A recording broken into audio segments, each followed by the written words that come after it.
Most business owners think the hardest part of a business is getting revenue. So when they get that revenue, they often relax and think, "Oh, we've made it. Great." But have you ever been in a business where the model was broken? I did a podcast this week with Nick Anderson, and he talks about going into a business, buying in, and the model was broken, and he had to rebuild the model. The model was broken because gross margins weren't high enough to support the growth of the business. If you want to hear more about his specific situation, click on this link up above and subscribe to the podcast. We're going to have more conversations like this along the way. Nick made a really smart decision that instead of immediately marketing and trying to grow the business, he tried to fix the model first. And what he had to do is he had to fix his gross margins. On the surface, the business was pretty simple. You had a consultant that worked with a client. So the business sold the client on the consultant. The consultant then got 80% of the revenue. That meant the gross margins for the business were 20%. I'm going to walk through this example on a spreadsheet because I think that will help us do this particular live. So we're going to throw in $1,000 and 800 of those dollars go to the consultant. You have a 20% gross margin, $200 goes down. If you have no additional cost, that means your profit is $200. The reality is you're going to have some sort of other expenses. So let's say you've got a gross margin of 20% and a profit of 10%. This looks good, but as you grow the business, more expenses, overhead expenses happen. And that means that this model would no longer work. So what they decided to do is they wanted to introduce a new model, quit acting so much as a recruiting firm and more act as a consulting firm where value was added by the business. So they created a system where they had an operating system that everyone followed that made deliverables more consistent. They had another person involved in each engagement so that there was more than just the single consultant. So that meant if the consultant had something came up, they still had people in the business that knew where the engagement was and could re-engage very, very quickly. They couldn't do that on 20% gross margins. So they had to build the business to get to a 50% gross margin. This allowed them to, say, add an additional $400 of overhead, $300 additional over the 100, and keep that 10% gross profit. This made them a more resilient business, one that was less reliant on the direct client and consultant relationship, changed them from a recruiting firm to a value add firm, meaning they, as the business, OneAccord, was adding value to the customer. The problem that people often have when it comes to their gross margins is they don't make the moves that he made. So say you've got, let's just call it a 60% gross or 40% gross margin, 60% cost of goods. And say your overhead is, 20% of your revenue, you have a profit of 20%. And something happens and your costs go up by $100. So now costs go up by $100. You now have a 10% profit where you had a 20% profit. That $100 cuts your profit in half. You see 20% profit as I add that $100. We now have a 10% profit. And then our revenue remains the same. So we have to make a decision. Do we increase revenue? Well, when we increase revenue, a lot of people say, well, cost went up by 100. I'm going to increase my revenue by $100. So we increase revenue by $100. We now have an 18% profit margin. We're going to go ahead and duplicate this, show these examples side by side. So we started with a 40% gross profit margin, $200 operating cost. That turned into a 20% profit. This 18% is no different, is not a huge deal. But now it went up another $100, and we just do that $100 dance. So that's two $100 increases. Now we go another $100 increase. Next thing you know, we've gone from 20% profit to 15% profit.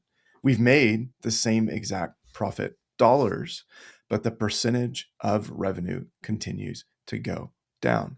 At some point, this is not worth it. Say we get up to 1,800 and we've now raised this again. Now you're at almost a 10% profit, $200 on similar effort in some cases, but in some cases, even more effort.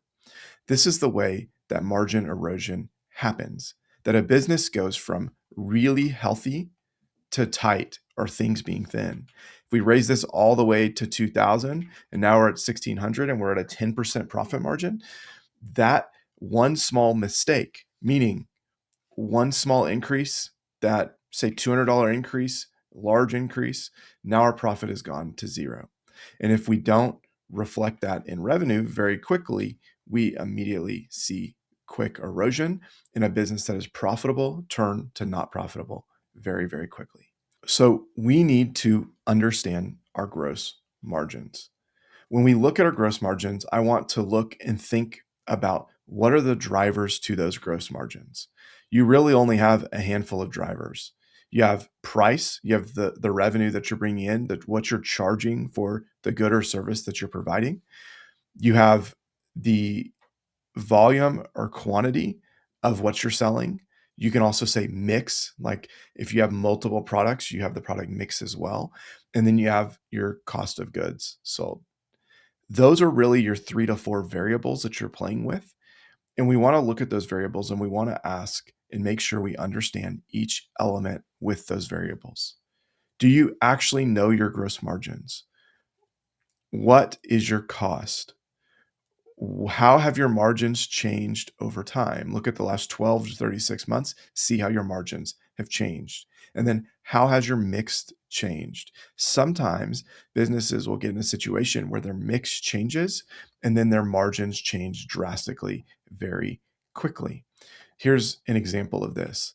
Say that we have $2,000 of revenue. One of those has a 40% margin, but the other one has maybe a 10% margin. So we take out the operating cost. If they're each selling 1,000, we have $500 of combined profit on $2,000 in revenue. That sounds decent. You have a 25% combined gross margin. Well, now say the low margin product starts selling more. So you double your sales. You double your sales. Now that 20%, 25% has gone to 20%. You triple these sales, and now that 25% has gone to a 17.5%. Very quickly, you see this is $700. That was $600. That was $500. So you go from 500 to 600 to 700, but your quantity likely increases dramatically. Because that quantity increase, you now have additional overhead costs. And so now that overhead operating cost maybe is a step change where it went from $20 to $40. And very quickly, your overall profits can disappear.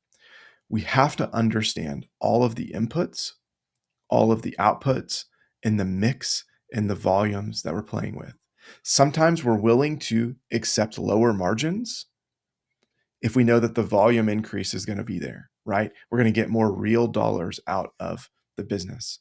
But other times, that will erode overall margins enough that it makes your margin for error really, really small, and it puts the business at risk. There's no perfect scenario here. There's no perfect way to look at this. It's all very business independent, but we want to make sure that we understand all those variables, all those inputs, and how as each of those changes, how it's impacting the business. Because one day you can have 60% margins. The next day you can have 40% margins. There can be a lot of things that are impacting that. But if you fall asleep at the wheel, you don't see it going from 60 to 59. And the next thing you know, you wake up and you let it drift all the way to 40, and now you have a broken business. We don't want to be that person. So stay on top of your gross margins and understand how you can adjust those and fix those quickly and track the right things to stay on top of them day in and day out. If you have questions about margins, put those down in the comments. I'd love to have conversations about this. And thanks for watching.